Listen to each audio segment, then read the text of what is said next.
Welcome to the Walton Pi. Today we're going to go through a process that is going to be able to prove that a polynomial has growth order 0. Now, what does growth order mean? Remember, a function has a growth order less than or equal to rho if the absolute value of your function is less than or equal to some constant e to some other constant absolute value of z to the rho for all z in your complex numbers, for some a and for some b. That's what it means for us to have a growth order. So we're going to show that a polynomial has growth order 0. Now, before we jump into that, if you haven't already, please consider liking and subscribing. It really helps me to keep making these videos. Now, let's jump on in. How would we prove that a linear function has growth order 0?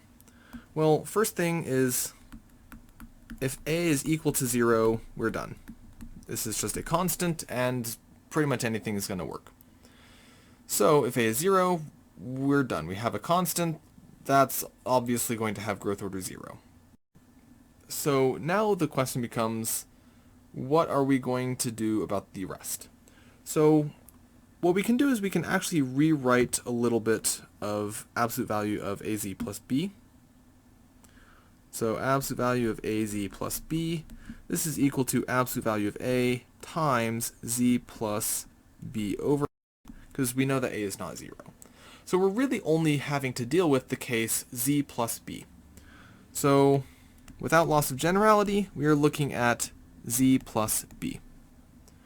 So the way we're going to be doing this is we are going to use the following fact. So note that for any real number r, 1 plus r is going to be less than or equal to e to the r. So we're going to do some manipulations with e to the r to be able to get something that's useful.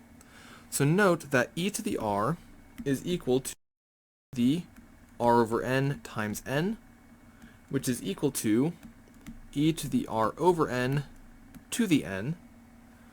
And now what we're going to be doing is we are going to replace e to the r over n with something else. Now, because e to the something is an increasing function, this is actually going to behave really, really nicely. So this is greater than or equal to 1 plus r over n raised to the n. And then if we only take the first and last term in that expansion, since everything's positive, this is greater than or equal to 1 plus r to the n over n to the n.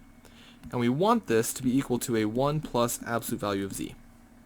So what we're going to do is we're going to say, let's let r be equal to n absolute value of z to the 1 over n.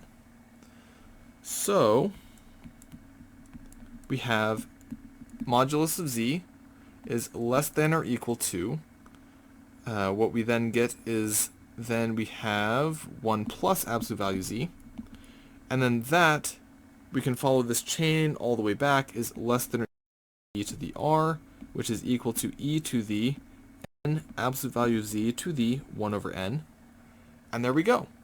That is going to tell us that this is going to be the case no matter what z we pick. And so furthermore, since this is true for all n in the natural numbers, that means we can take the infimum. So 0 is less than or equal to the order of growth rho is less than or equal to the infimum of our sequence of 1 over n's in the natural numbers, which is equal to 0. So therefore, the growth order of any linear function must be 0. Okay, now that we have that, let's approach part B, which is going to be a useful proof that's dealing with entire functions. So let's let f and g both be entire functions with finite growth orders rho f and rho g respectively. And we are going to prove that f times g has growth order at most the maximum between the two.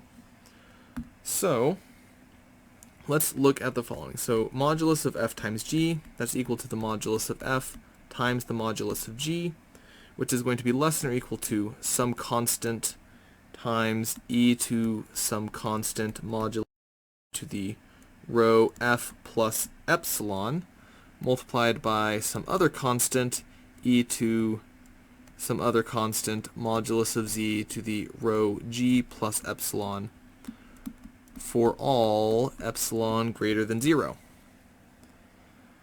Okay, so now that we have that, what are we going to be doing? Well, we can combine those together, so that becomes some new constant a, e to the b1 modulus of z to the rho f plus epsilon plus b2 times modulus of z to the rho g plus epsilon.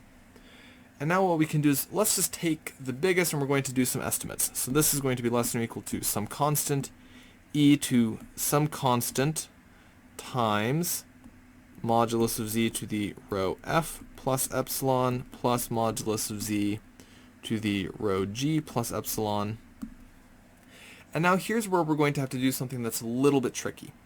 So modulus of z, we're going to say that is strictly greater than, because what we can do is if modulus of z is less than or equal to 1, then this is an entire function on a bounded set, which means it has a maximum. So we can just set a and b to be whatever we need them to be with whatever powers of z we have to be able to guarantee that that's going to work. So we only need to deal with the case where z is big in a sense, meaning it's bigger than 1.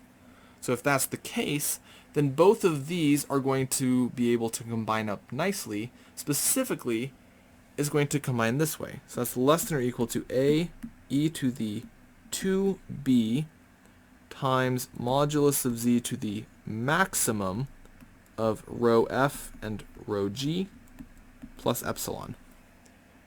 Because one of them is going to be bigger than the other, so we can just combine the two that way. And once we have that, this means that the order of growth rho is less than or equal to the infimum of that. So it's the infimum of the maximum of rho f and rho g plus epsilon, which is less than or equal to the maximum of rho f and rho g. And so that's how we're able to show that f times g has growth order at most the maximum of the two. So now that we have this, what we're going to be doing is we are going to then combine those two pieces together to say that that means that any polynomial has growth order 0. So since any polynomial, so let's look at a polynomial. So we have some p of z. This is equal to some constant times z minus z1 times z minus z2 times eventually a z minus zn, and then we're done. So what we can do is the constant, that has growth order 0. And what we can do is we can say, well, the growth order, we know that that is greater than or equal to 0. So, but then that's going to be also less than or equal to, from the previous thing, it's the maximum of the growth order 1, which is the growth order of z minus z1, and then the growth order of the second, and so on, until we get to our nth growth order. But that's less than or equal to the maximum of 0, 0, 0, and zeros.